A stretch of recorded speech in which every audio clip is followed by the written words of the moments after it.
You are listening to The Dish on Health IT, brought to you by Point of Care Partners, a leading health IT consultancy.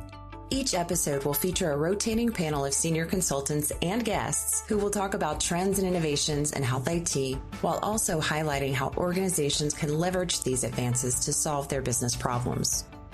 This special episode of The Dish on Health IT will cover themes and highlights of the HIMSS24 conference. Hosts Pooja Babbrah and Jocelyn Keegan give their perspectives and observations of HIMSS before reacting to brief interviews we captured in the Interoperability Showcase. We spoke with health IT leaders on topics ranging from the CMS prior authorization rule, API adoption, and pharmacy interoperability. We hope you enjoy this special episode. Remember, if you have topic ideas you'd like us to cover in future episodes, be sure to share them with us by emailing us at podcast@pocp.com or tweeting us at POCPHIT. My favorite thing about coming to HIMSS is definitely the collaboration that happens and the conversations that happen. So the highlights of HIMSS for me, it is always year after year a great platform for finding the right collaborators and the right ways to engage with different vendors and representatives of different spaces within healthcare. It is super informative. Well, conferences like HIMSS are a great place to see the innovation that's happening in the marketplace. Hello, everyone, and welcome to The Dish on Health IT, where we invite health IT innovators and catalysts to break down and discuss some of health IT's biggest news and most exciting milestones. We at Point of Care Partners are health IT consultants who work with stakeholders across the healthcare ecosystem and are viewed as independent, objective, trusted party like Switzerland. I'm Pooja Babbrah, the pharmacy and PBM lead here at Point of Care Partners, and I'll be your host for this episode. Joining me today is my co-host, Jocelyn Keegan. We're going to be discussing the key takeaways and insights from the HIMSS24 conference last week. We also had the opportunity to present and speak to some of the attendees of the session. We got to engage with some of the folks who came by our Point of Care Partners kiosk and also listen to their perspectives on some of the most pressing issues in health IT. So we did have a couple folks come by the kiosk for interviews, and we asked them their thoughts on various topics from the CMS final rule on prior auth, the shift to APIs, artificial intelligence, and of course, my favorite topic, pharmacy interoperability. For our episode today, I thought we'd talk about our overall observations of HIMSS24, both positive and negative, and then react to some of the responses we got during our word on the street interviews at HIMSS. So first, I thought we'd share our big observations and some of the themes that we saw at HIMSS last week. So Joss, you want to go ahead and start? Yeah, so great to be here. And last week was a whirlwind for sure. I was in and out in 3 days. So there was a lot packed in, but there were a few, I think, sort of high level themes I think we can sort of unpack as we go through today's conversations and hear what some of our colleagues have to say. But, the first, I think, coming off of both Vive and HIMSS, one of the big takeaways that I think, or ahas I had over the course of the week was, that we really have been talking about connecting really for about 15 years now, right? How are we digitizing and getting people connected to each other? And I don't want to oversimplify how hard that was by any means, but I think we're now at this point in time where we really should be focused on the content. I use the phrase like, let's get to the good stuff, right? This is really about how we make sure that everybody has a way to connect, and it might not be universally the same, but that everybody's got an on-ramp, and we've got a future, right, where we're headed towards with APIs, but that, what do we do today with today technology to get people started and meet them where they are so that we can get everybody to that future? And that really is going to be about the content and the use cases and really solving these real-world business problems. That's where we're seeing people make investments and sort of get the funding and time to do this work. The second one that I think is adjacent to that, which was a little bit of a reflection for me in sort of my own sort of arc of my career. I have a degree from a liberal arts university in history, and I worked in this first wave of moving to information and data sort of flowing in the mid to late 90s.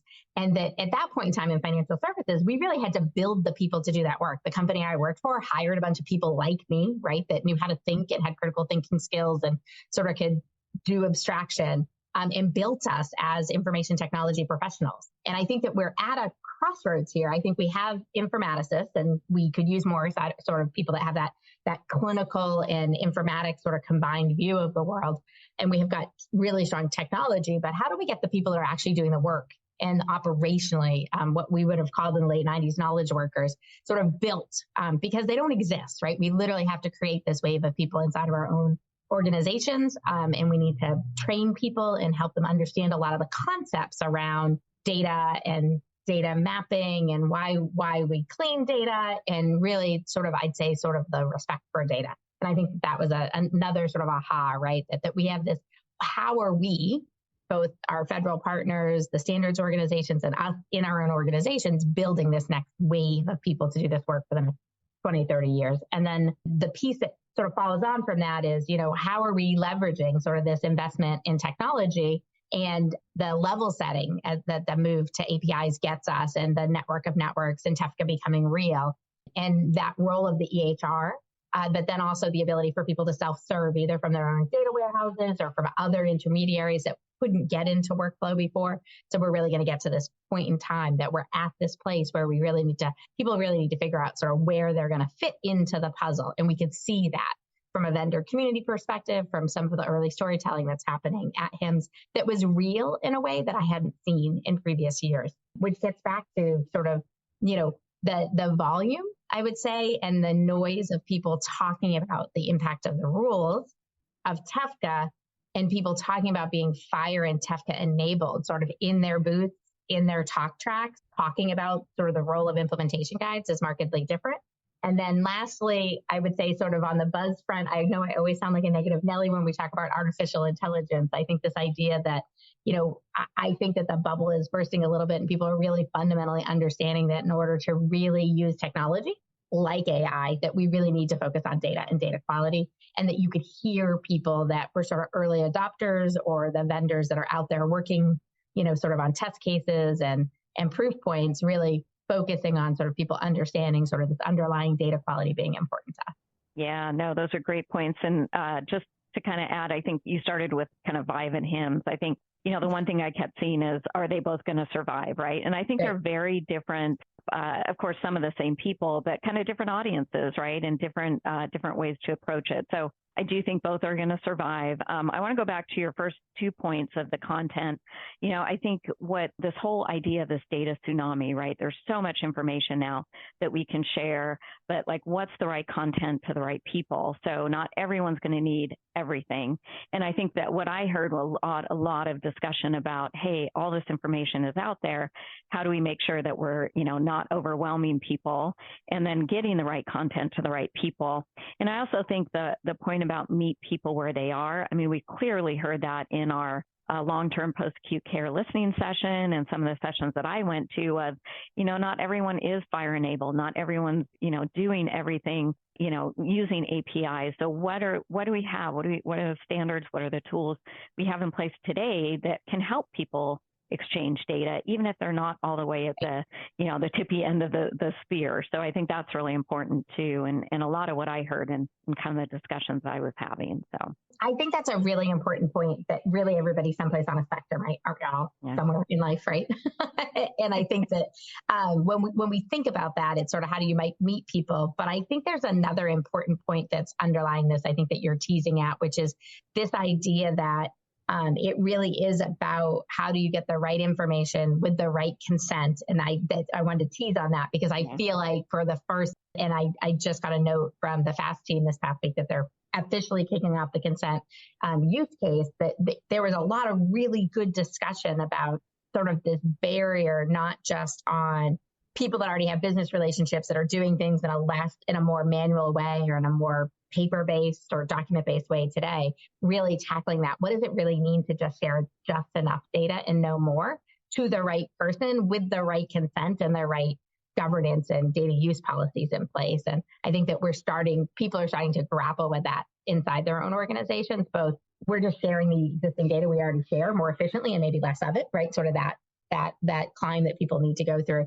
to the, hey, if we're going to have this tsunami, what are we doing to put the rails in place so that we're protecting us as patients and making sure that only the data that needs to be shared is being shared and not your entire clinical record. So yeah, definitely. And, I participated in that kind of the second annual consent workshop that Georgia Change did. And you could see the shift between last year and this year. And, for one thing, we had regulators in the room, right, who were actually talking about this and saying it. But, the conversation was more about what are people actually doing in California and Broward County and Florida. And even beyond just our medical data, it's all about, the human, if you think about HHS, right, it's Health and Human Services. Right. So it's everything beyond that: education system, juvenile system, the prison system, in addition to our medical records. So absolutely so much to tackle around that. I think, like you said, right, we've got the data, the technology to share the data. Now, what is it that we're having to do to kind of bring folks up to speed, and what are the things that we need to put in place in order for that data sharing? So let's take a look. I want to dive into, look at what some of the people who came by the kiosk told us at HIMSS. So I think let's start with first listening to a couple of folks telling us about their thoughts about the CMS interoperability and PA rule. Hey, Colin Banis, Chief Medical Officer for Dr. First. So commenting on health IT policy and CMS interoperability and prior authorization. It's definitely a step in the right direction. It's a long time coming. As I often say, when the private sector doesn't get it right, eventually the government steps in to nudge us along and provide the direction. Dr. First's main focus is on medication management. So it is a little disappointing to not see medication prior authorization get the spotlight that it truly deserves. We can have a debate on why that is, but hopefully it's soon to follow. Dr. First is working very hard on reducing the friction related to prior authorization and specialty prescribing. So very near and dear to my heart. But as I mentioned, this is a step in the right direction. We're finally getting some momentum and we're finally getting some adoption. A lot of us would say it's not fast enough, but hey, it's movement forward. Okay. I love that. I love that because Colin's totally talking to my soul, right? Do you think that he listened to our conversation that we've been having? So yeah, CMS did leave out specialty meds, but they also recognized, I think, in every single talk that I heard, that when they were talking about the prior auth rule, that they just didn't have enough information on it. So I'm pretty grateful that they're now starting to, I think, do the necessary research, because we don't want them to actually do policy in a vacuum, right? So I think the fact that they read the comments, that there is a lot to unpack around specialty when it comes to prior auth, and you can't just put it with everything else, is great. So I think he has been listening to our conversation. Yeah.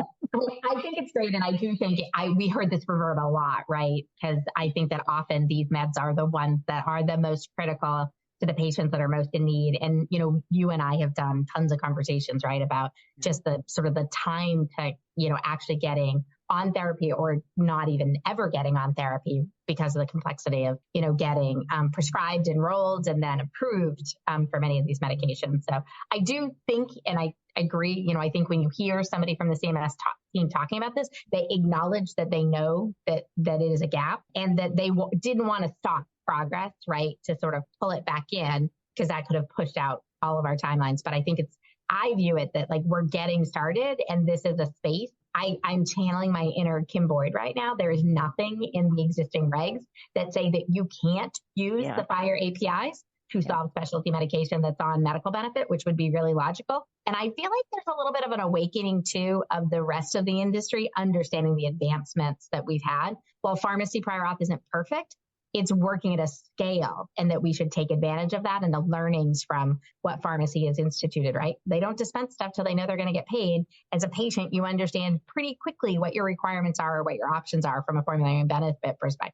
Again, not perfect, but way better than we are on the medical prior authorization front these days. So I think it's important for people to keep talking about it and to lead and show by example how this work is going to actually be accomplished ahead of the feds telling us what we have to do.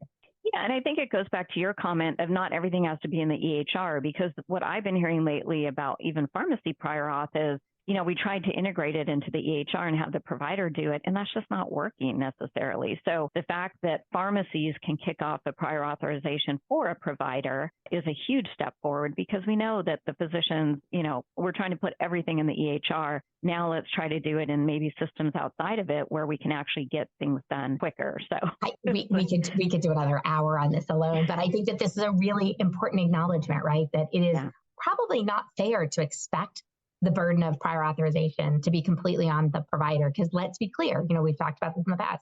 The provider doesn't get paid for that pharmacy to be dispensed, that pharmacy item to be dispensed, the pharmacy does. And so we're basically putting a tax on providers to do the prior authorization when often the right clinical information is available to that pharmacist to be able to get that through, and the standard will support it. So, again, I think it's about sort of how are we continuing to evolve and iterate and get better and acknowledge current workflows, right? And where bodies actually sit and who does the work. So, yeah. All right. I think we've got another clip on prior auth that we can take a look at.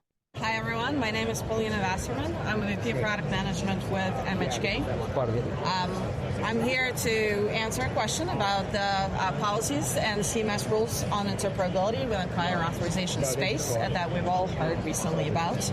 Historically, the prior authorization has been a very cumbersome and complex process for all the stakeholders involved. It is regularly associated with the reasons for delays in care or quality of care that our patients receive.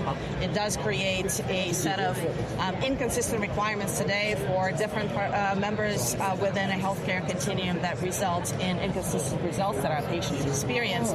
So with the new rule proposed by CMS, it opens the horizons of much more iron communications between all the stakeholders in the space of prior authorization by standardizing and streamlining the ways that we all interact on a prior authorization side of requests and responses that come through it, through the continuum of care for the patients. There's a lot of promise in reducing that administrative burden that has been unfavorable in every aspect of the patient experience through this process. This topic is dear and near to our heart at MHK. We've always been at the forefront of the compliance for the payers that we work with. As a trusted technology partner, our systems have always intended to stay upfront of all the regulation changes to help our payers be compliant with the changes out there that they need to facilitate for their patients. The key to adoption of this new rule, from our perspective, is investing in the right areas of technology that truly bring that collaboration between the stakeholders. The standards are only as good as they're adhered to, but with the open channels of communications now prescribed by CMS and the governing body, there's a true opportunity for all the parts of the process involved to kind of facilitate the movement of the data through the process in a way that is timely, in a way that is standard, and provides predictable results for the patients that are expecting those outcomes. All right, Joss, you want to? So, I think that Paulina is great. I think it's getting at, the heart of a lot of the conversations and a lot of the sort of talk tracks we heard when folks were demoing or talking about their progress with the early Da Vinci guides. Again, it was a little humbling, I would say, to see how many people that aren't in our sphere or sort of directly related or funding members of Da Vinci to be out there talking about sort of their progress of adopting these guides. I think that that's the heart of this, I think, is that in this case, Reg is doing what Reg does, right? It is literally prioritizing roadmap and pipeline of funds to organizations to do this work for real. And I think that we're seeing that, and we heard that last week, and I think we heard that at Vive. Sort of the, for folks who don't live and breathe this on a day-to-day basis, for the last 2 or 3 years, there's been 50 or 60 people on these prior auth calls every week. There's a new wave of people sort of waking up and paying attention and getting involved. Again, this is about evolving and iterating, and I think that if you sat in some of the audiences and listened to just some of the early storytelling that's happening. I think Availity and Athena and the folks at Humana presented on their early story and experience with automating prior authorization. And I know the MCC and MCG team, Anna Taylor and Raj and members of Heidi Kritz from who's been out on the circuit and been really open about their experience to the industry thus far. The benefit, sort of tagging on to, both Colin and Paulina's point, the benefit of using standard APIs and acknowledging prior auth as all of these steps is that we're seeing really stupid, simple sort of value returns on making these investments. I think Anna does these presentations where, her and Heidi talk about on both sides of the puzzle, they're getting automated answers or reducing the need for prior authorization and on almost 80% of the requests. That same day, sort of near real time answers to care teams about what their patient, what getting their patient access to a service. And then when they need to do it, seeing literally the ability to do 2 to 3 times the volume of prior auths for patients and getting, turnaround times that are way below even the, updated turnaround times being expected in the CMS rule. So, if people aren't doing this because they're being mandated to it, I think very quickly as people make these investments, they'll see that the business ROI, both on being able to use people at higher, better purpose sort of in their organization and just getting patients to their care faster it's going to pay for itself. Absolutely. And I'm going to put a plug in for one of our episodes with Heidi and Anna. They did an amazing job kind of sharing their partnership and the ROI they've seen by implementing this. So I definitely, if you haven't had a chance to listen to that one, definitely worth listening to. All right, let's shift to FHIR APIs. I think we had a couple folks answer some questions on that, so let's take a listen. Hi, my name is Leif Bigler. I'm Vice President of Clinical Network Services for First Data Bank, and I'm also General Manager of our new FDB Vila e-prescribe e-tab. Yeah, I'm happy to answer the question around FHIR APIs and sort of the healthcare interoperability behind that. I think there's a lot of opportunity to leverage FHIR, especially when it comes to the way that PBMs or payers may be communicating price transparency information directly to a patient or even a provider. But I think there are ways that we can access the FHIR APIs, leverage them to improve the information that's being provided to a patient. All right. Another great answer from our pharmacy friends and someone who's probably listening to our conversations again. Real-time benefit check for consumers. Yes. So, yeah, loved Leif's answer on this. The thing is, people don't think about pharmacy and FHIR and APIs, but, all the PBMs had to implement, right, a FHIR server because of the regs. And so let's utilize it. Let's use that in order to help get information like we were just talking about, meet people where they are, but then also utilize, the tools that we have, and especially for this patient, the price transparency, again, another topic we could probably go on and on about, but definitely I think we're seeing also, again, to kind of channel Kim Boyd, we're starting to see states say, hey, you have to do this using FHIR. You have to get this information to the patient. So, so let's just do that. So any other comments, Joss? I think Leif is a great example of the fact that we're just recognizing that there's other end users, right? And that when you're doing this high cost integration work, you're sort of point to point within individual parts of an organization. And as we move to, more of a structured API world where I can put something in a workflow anywhere, that ability to get to more types of end users of this information and parts of the care team, like pharmacists, like care coordinators, that we're just able to do more faster in more real time. And I think that you can't underlie sort of how important that will be in really allowing us to get to the things that you've just never been able to prioritize within your organization, and people that have been data poor, allowing them to get the right information to be able to make good decisions about patients just in time and leverage those assets, those sparse resources better. And so I'm really excited about the prospect that we're hearing and seeing people that are showing that actually working. So.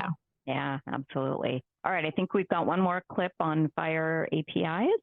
Hi, I'm Manel James with Blue Cross Blue Shield Association. I'm part of the Health IT Interoperability team at the Blue Cross Blue Shield Association and also on the HSF board. One of the things that we're seeing in terms of the changes in healthcare and how they affect delivery is the fact that these APIs make it easy for a consumer to actually have the same information that the provider and the payer have, so that there's an opportunity for all three parties, the consumer, the member, the patient, the payer, the care coordinator, and the provider are all working off the same amount of data to make the changes to improve their service, delivery, and care coordination.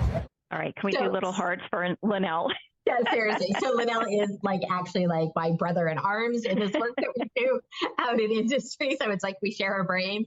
I mean, I just think that, again, I think he's restating, some of the points that I've made here, but I just think that we're at this point, and we just had a conversation this morning about some planning for the fall. First, I just want to give Linnell huge credit for the work that we're doing. He is such a change agent and just a convener, his personal sort of ability to bring together the payers and the providers and over in gravity, sort of the community members. I hats off. He does not get the credit in industry that he deserves for his own personal, movement through the world.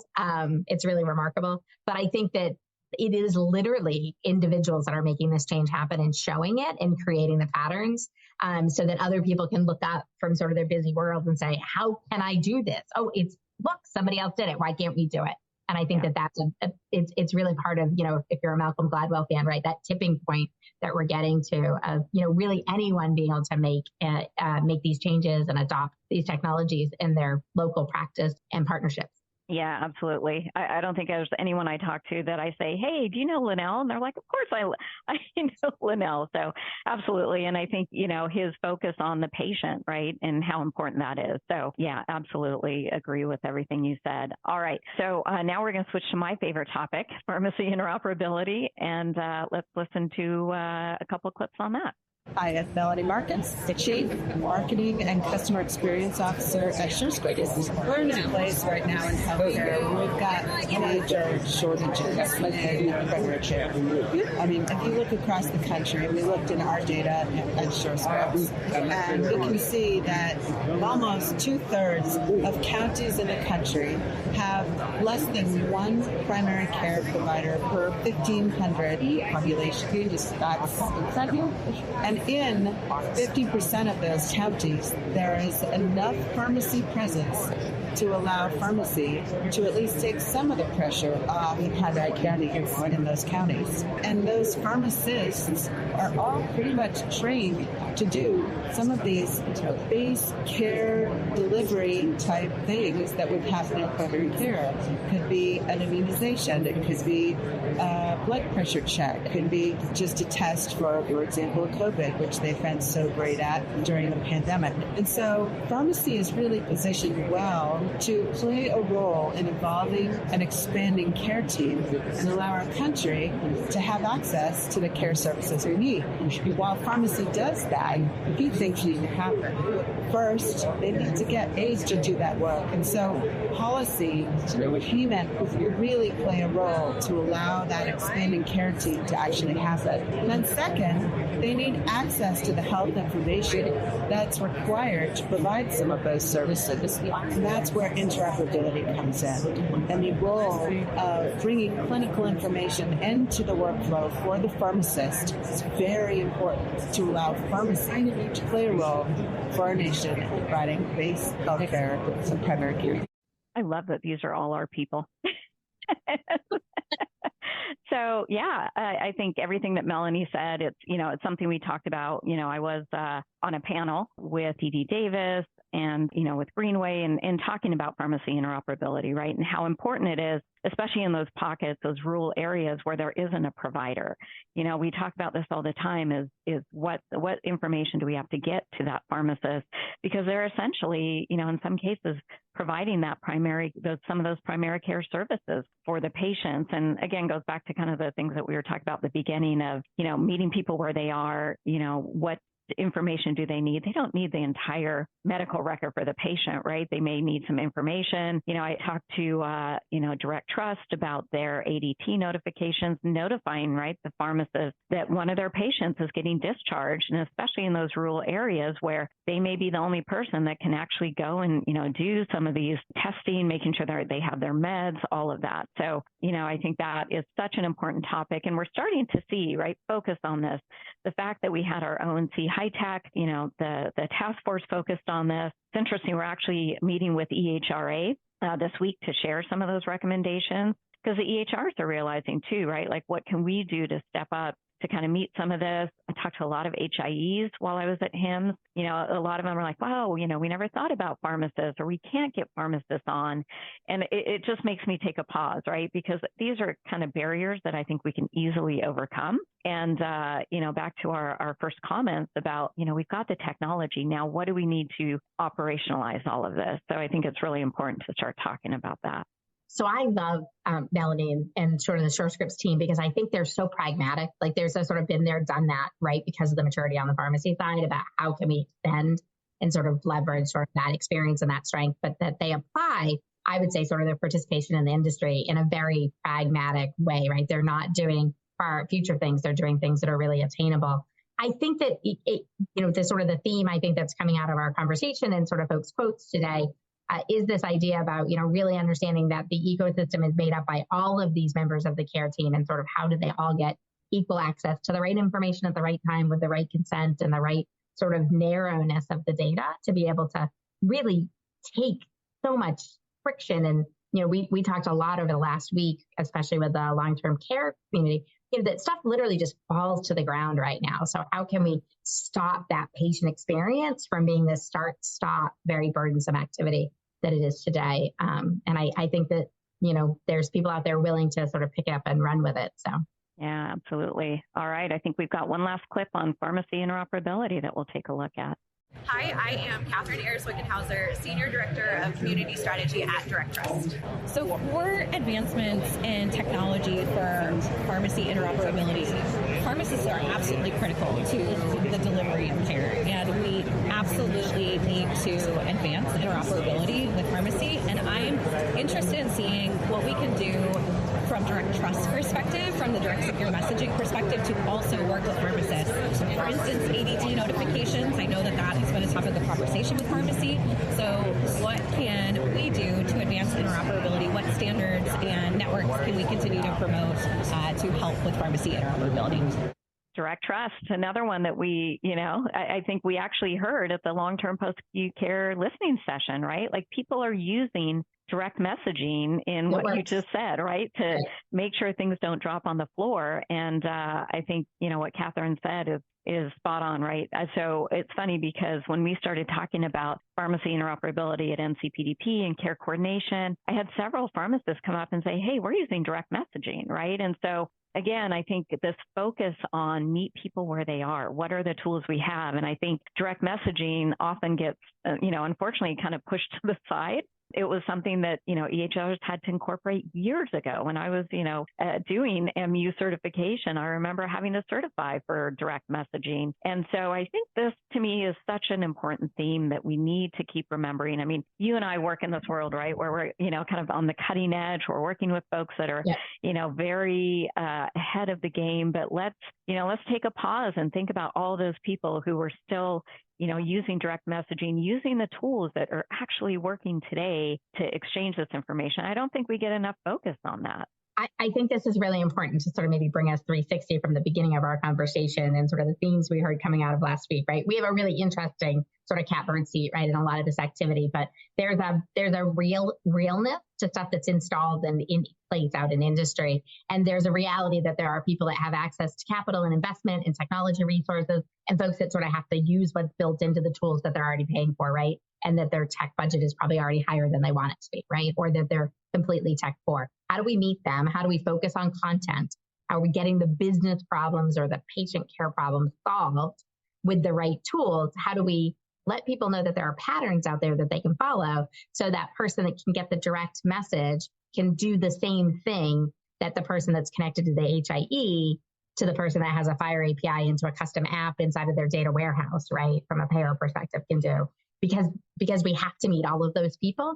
And how are we creating the vision or that picture? How are we creating the populace, right, in sort of inside of our market for people to know what they should be asking for, right? If we think about ourselves and our smartphones, how do we know that I want online banking? I don't want to have to go try and figure out how to get out of work by 2:00 on a Saturday, or, by 5 p.m. on a Monday because I need to make a deposit in my bank. How do we build that sort of same expectation or meet that expectation, I think, that exists, especially in younger generations, for their healthcare interactions, but whether it's the business interactions or whether it's us as consumers and users of U.S. healthcare, that they're the same. And so again, tipping point, we're not there yet, but I felt like HIMSS delivers, I think, a sort of a veil pullback to say, who is doing stuff for real and what is still sort of like in the ether, not real, and you can tell it isn't real by people's talk track on stage, that I think allows us, I feel like, to come away from this past week and our time at Vive this year saying like, no, it actually is happening. This is actually taking traction.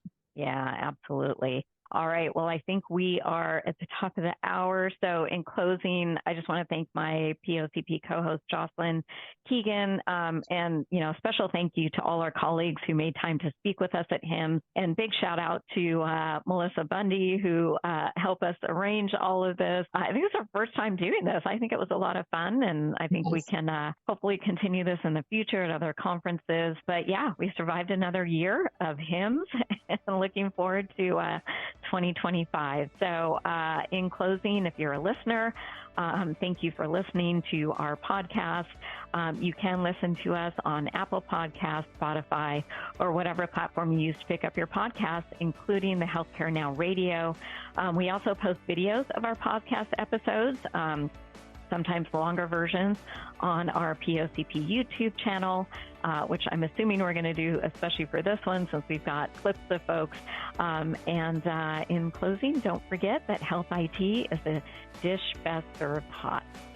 Is it a challenge to stay on top of interoperability regulations and the flurry of activity with fire accelerators? Email us at interopoutlook@pocp.com to learn more about our new Interoperability Outlook subscription monitoring service.